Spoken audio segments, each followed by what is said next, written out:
Hi guys, welcome to our YouTube channel Vansh Adhyayan academy. आज हम आपके लिए लेकर आए हैं 11th क्लास का chapter number first, that is sets. Sets क्या होते हैं? एक वेल डिफाइंड कलेक्शन है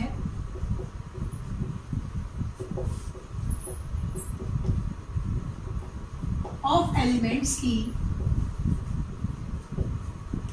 इन प्रॉपर मैनर।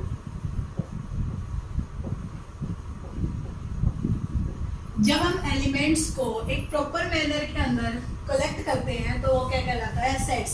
जैसे लाइब्रेरी के अंदर जो बुक्स होती हैं वो एक प्रॉपर मैनर में रखी जाती है। वो डिसऑर्डर में रखी जाए तो हमें कोई भी बुक्स नहीं मिलेगी। जैसे हमने बोला, एक कोई भी थैला है, इसके अंदर हमने 1 से लेके 10 नंबर्स की पर्चियां डाली हुई है। कहीं कहीं भी नंबर पड़े हुए हैं,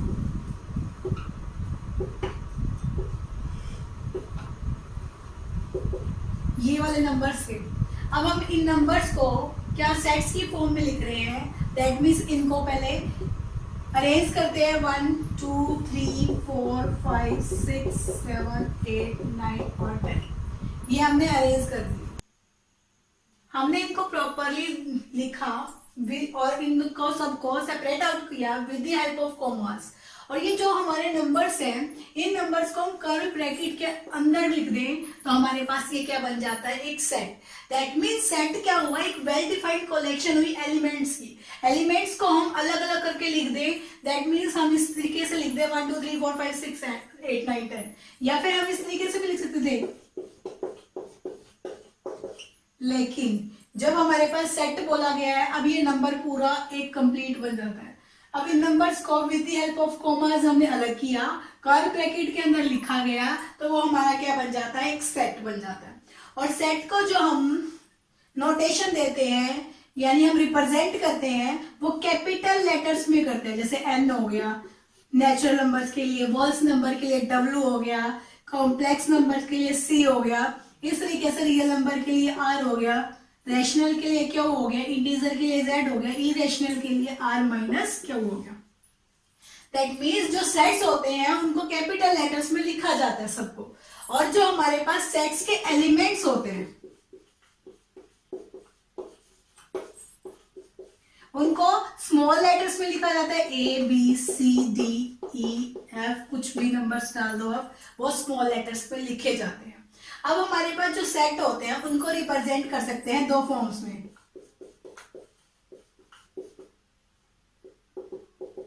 सेट को रिप्रेजेंट करते हैं 2 फॉर्म में। कौन कौन सी है? फर्स्ट तो हमारे पास है रोस्टर फॉर्म, सेकेंड है हमारे पास set builder form.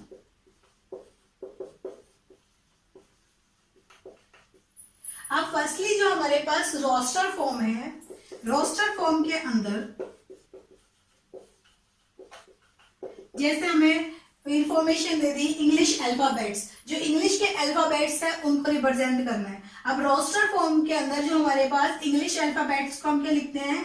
Curly bracket के अंदर लिखे जाते हैं। और जो ये नंबर्स होते हैं ए बी सी डी ई, इनको हम कॉमास की हेल्प से अलग अलग करते हैं, अप टू ऑन जेड तक लिखे और इनको कर्ली ब्रैकेट में क्लोज कर दिया। तब हम इसको बोलते हैं रोस्टर फॉर्म।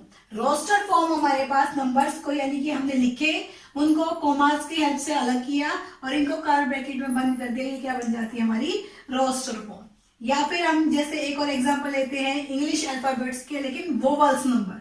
जैसे वोवल्स को हमने लिखा ए ई आई ओ यू, इस तरीके से लिख दिया। ये हमारे पास रोस्टर फॉर्म होती है। सेकेंड हमारे पास लिखी जाती है, वो होती है सेट बिल्डर फॉर्म।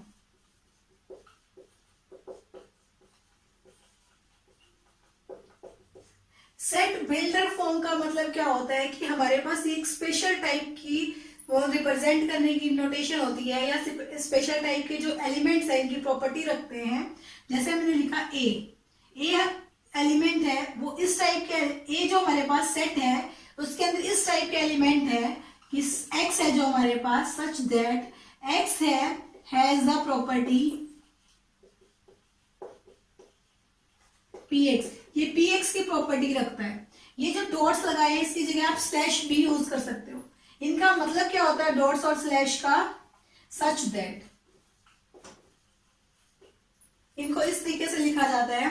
अब हम सेट बिल्डर फॉर्म का एक एग्जांपल दे देते हैं। जैसे हमने लिखा कि नंबर्स है हमारे पास 3 के मल्टीपल्स में 3, 6, 9, 12, 15, 18, 21 एंड सो इस तरीके से लिखा है। हम सेट बिल्डर फॉर्म में कैसे लिखते हैं कि ए हमारे पास कोई भी एक ऐसा सेट है, इस ए के जो एलिमेंट है एक्स इस टाइप के हैं कि जो एक्स है वो किसके इक्वल है, इस 3 के मल्टीपल्स पे, और ये 3 के जो n है वो हमारा नेचुरल नंबर है। और ये नेचुरल नंबर क्योंकि मैंने 21 तक लिखे हैं, और ये नेचुरल नंबर कहाँ तक लाई करता है, 7 से छोटा या 7 के इक्वल है। इस तरीके से मैं इसको बना दिया। तो ये क्या कहलाएगी, सेट बिल्डर फॉर्म। एक बार दोबारा सेट बिल्डर फॉर्म को देख लेते हैं। ये सेट बिल्डर फॉर्म कैसी होती है, ए हमारे पास ऐसी प्रॉपर्टी कुछ प्रॉपर्टी रखेगा। देखिए यहाँ पे 3 के मल्टीपल्स से सारे हमने उसकी प्रॉपर्टी बना दी 3 इंटू समथिंग। अब ये समथिंग हमारे पास नेचुरल नंबर ले लिया मैंने, और ये नेचुरल नंबर कहाँ तक लिया, 7 तक। ऐसे ही एक दो और कर लेते हैं हम। जैसे हमने लिखा कोई भी नंबर है, जैसे 1 है, 1 के बाद 3 लिखा, अब नेक्स्ट 5 लिख दिया, 7 लिख दिया, 9 लिख दिया, तो 11, 13, 15 इस तरीके से अपने हमारे नंबर जा रहे हैं। ये सारे हमारे क्या है, ओड नंबर्स है। ओड नंबर से हम किस तरीके से लिखेंगे, ए हमारे पास कोई भी सेट है x such that x equal to, odd number हम कैसे रिप्रेजेंट करते हैं, 2n-1। अब ये n क्या है हमारे पास, वही नेचुरल नंबर है। अब n को कहां तक लिया था हमने, हमारे 15 तक गया हुआ है, 15 से छोटा, 15 के इक्वल। लेकिन जब हम 1, 2, 3, 4, 5, 6, 7, 8 तक डालेंगे तभी हमारे नंबर आ पाएंगे। तो n की वैल्यू 8 के इक्वल या 8 से छोटी डालेंगे। अब देखिए जैसे आप समझ नहीं आया होगा कैसे लिख दिया हमने, देखो n की वैल्यू 1 डालूंगी मैं, तो यहाँ पे क्या आएगा, 2 into 1 minus 1, 2 minus 1 that is 1, हमने 1 ही लिखा है।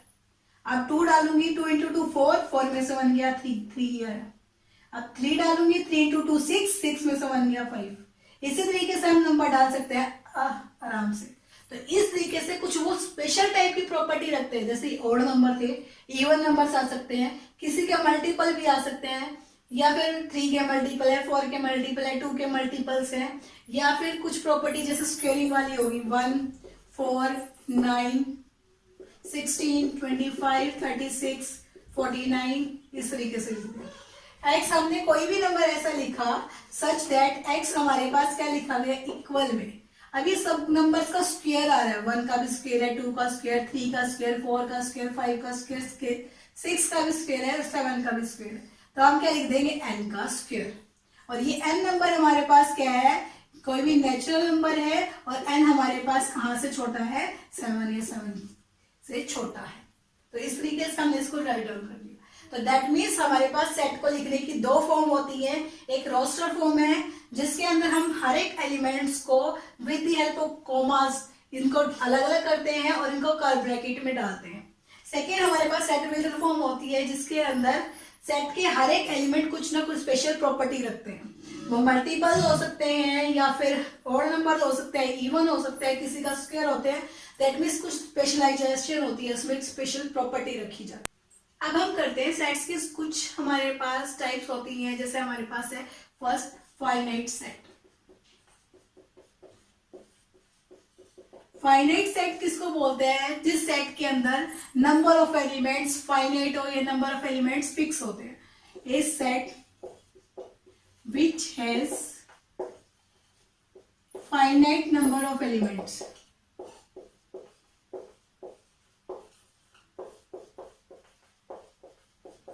is called finite set। जैसे हमने लिखा, जैसे नेचुरल नंबर का सेट है, नेचुरल नंबर के सेट के अंदर कितने सारे नंबर मैं काउंट नहीं कर सकती, तो वो तो अनफाइनाइट इनफाइनाइट सेट होगा। लेकिन फाइनाइट जिसमें काउंट कर सकती हूँ, जैसे इंग्लिश के अल्फाबेट्स हो गए ABCD अप टू सॉन जेड तक, ये हम काउंट कर सकते हैं, 26 होते हैं। ऐसे ही हमारे पास मैंने बोला कोई भी नंबर है जो 2 से तो बड़ा है लेकिन 10 से छोटा है, तो मैं आसानी से ऐसा नंबर ढूंढ सकती हूँ नेचुरल नंबर के अंदर, x मेरा नेचुरल नंबर से बिलोंग करेगा, तो हम आराम से निकाल सकते हैं 2 के इक्वल है, 2 से छोटा है। तो दैट मीन्स ये सारे हमारे पास क्या बन जाएंगे, 2, 3, 4 5, 6, 7, 8, 9 और 10। ये हमारे पास एक सेट बन गया जो फाइनाइट है, हम इनके नंबर्स काउंट कर सकते हैं। फाइनाइट सेट दैट मीन्स जिसमें हम नंबर्स को काउंट कर सकते हैं, यानी जिसके अंदर नंबर ऑफ एलिमेंट्स फाइनाइट होते हैं। अब हमारे पास सेकंड है इनफाइनाइट सेट। इनफाइनाइट सेट जिसके अंदर नंबर ऑफ एलिमेंट्स फाइनाइट ना हो, a set which has no finite number of elements.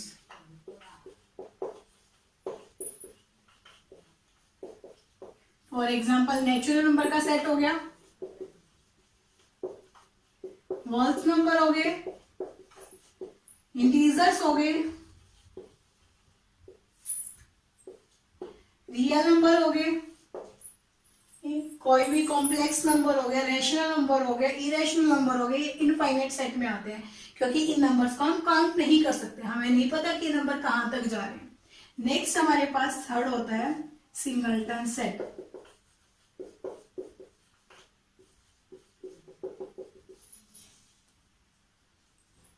Singleton set हमारे पास एक सेट होता है which has only one element, जिसके अंदर सिर्फ एक ही एलिमेंट हो, वन ओनली। फॉर एग्जाम्पल मैंने जैसे ओड नंबर का एक सेट लिया सच दैट x हमारे पास कैसा नंबर है कि वो 7, जो हमारे पास नंबर बोला मैंने कैसा है, वो 7 से तो मतलब बड़ा है और 9 से छोटा है, लेकिन मुझे ओड नंबर का सेट ढूंढना है ये, और x है जो हमारे पास वो बिलोंग करे ओड नंबर से, x हमारे पास ओड नंबर होना चाहिए ऐसा, लेकिन 7 और 9 ऐसा तो कोई ओड नंबर नहीं है, लेकिन मैं इवन नंबर के लिए ढूंढूं, इवन नंबर के लिए ढूंढूं तो 8 मिलेगा मेरे पास, एक नंबर है ऐसा। तो हम क्या, हमारे पास क्या एग्जांपल आ गया, 7 और 9 के बीच में एक हमारे पास एलिमेंट एग्जिस्ट करता है जो इवन है, इस तरीके से इवन नंबर ढूंढा जाएगा। तो सिंगलटन सेट जिसमें एक नंबर एग्जिस्ट करता है, और इस सिंगलटन सेट को हम लिखेंगे कैसे, जैसे हमारे पास एक ही नंबर एग्जिस्ट कर रहा था 8, हमने इसको लिख दिया कर्ली ब्रैकेट के अंदर। ऐसे ही हम बोले यदि 2 और 5 के बीच में, 2 और 5 के बीच में हमारे पास नंबर एग्जिस्ट करना है, वो भी इवन होना चाहिए, तो 2 के बाद 3 आता है, 4 और 5, कौन सा नंबर हमारे पास इवन है, 4, उसको कर्ली ब्रैकेट में हमने बंद कर दिया। एक ही नंबर हमारे पास इवन नंबर था, तो दैट मीन्स ये सिंगलटन सेट हो गया। अब हमारे पास सिंगलटन सेट का मतलब जिसके अंदर एक ही नंबर एग्जिस्ट करता है, दैट मीन्स सिर्फ 1 ही है। जैसे एक और सेट लेते हैं x + 1 = 0, यहाँ पे x की वैल्यू सिर्फ -1 आती है और कुछ नहीं आएगी, दैट मीन्स यहाँ पे ये सिंगलटन सेट बन गया, इसको ब्रैकेट में डाल दिया। एम्प्टी, या हम इसको बोलते हैं नल या वॉइड सेट। जैसे एम्प्टी का नाम क्या है, मतलब खाली, that means a set which has no element, जिसके अंदर एक भी एलिमेंट एग्जिस्ट ना करे, वो उसको क्या कहते हैं हम, एम्प्टी सेट। तो एम्प्टी सेट दैट इज हमारे पास कोई भी नंबर ऑफ एलिमेंट एग्जिस्ट ना करे। अब एम्प्टी सेट को हम 5 से रिप्रेजेंट करते हैं क्योंकि एक भी नंबर एग्जिस्ट नहीं कर पाता। जैसे मैं लिखा रियल नंबर के ऊपर x² + 1 = 0, ये वाला सेट लिख दिया मैं। x है, x इस तरीके से बिलोंग कर रहा है such that x belongs to real number, इस तरीके से लिख दिया मैंने, x² + 1।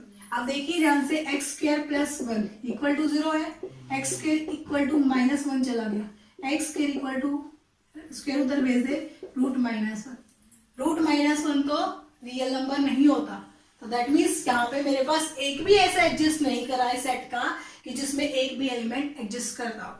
या फिर हम जैसे 7 और 9 वाला लिया था हमने, 6 और 8, 9 वाला, इनके बीच में ऑड नंबर ढूंढना चाहे तो 7 और 9 के बीच में एक भी ऑड नंबर नहीं है, दैट मीन्स ये क्या है, एम्प्टी सेट है। तो दैट मीन्स जो वो नंबर जिसके अंदर एक भी नंबर ऑफ एलिमेंट एग्जिस्ट ना करे, एम्प्टी सेट बोलते हैं, वॉइड सेट भी बोलते हैं और नल सेट भी बोला जाता है उसको, और इसको रिप्रेजेंट किया जाता है 5 से। नेक्स्ट होते हैं हमारे पास इक्वल सेट्स।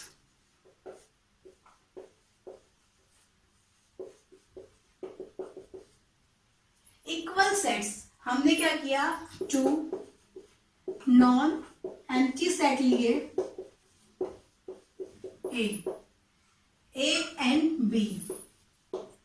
ए और बी को हम इक्वल कब बोलेंगे, जब हमारे every elements of A has element of B.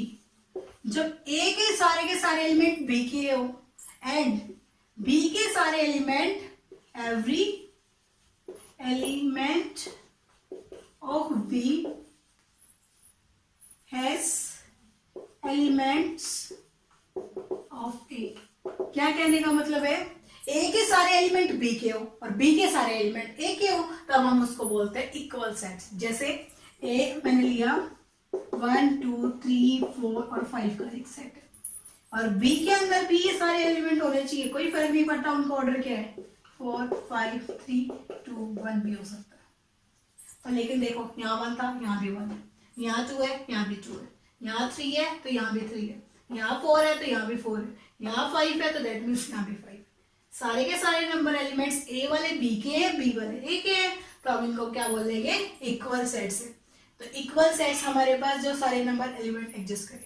अब देखिए यहाँ पे यदि मैं 1 1 और 4 लिख देती तो क्या ये इक्वल बनता, बिल्कुल बनता, क्योंकि मेरा 4 यहाँ भी था तो यहाँ भी है, हर एक एलिमेंट इसका भी है, हर एक एलिमेंट इसका भी है, तो ये इक्वल सेट बनता है। नेक्स्ट होता हमारे पास इक्विवेलेंट सेट।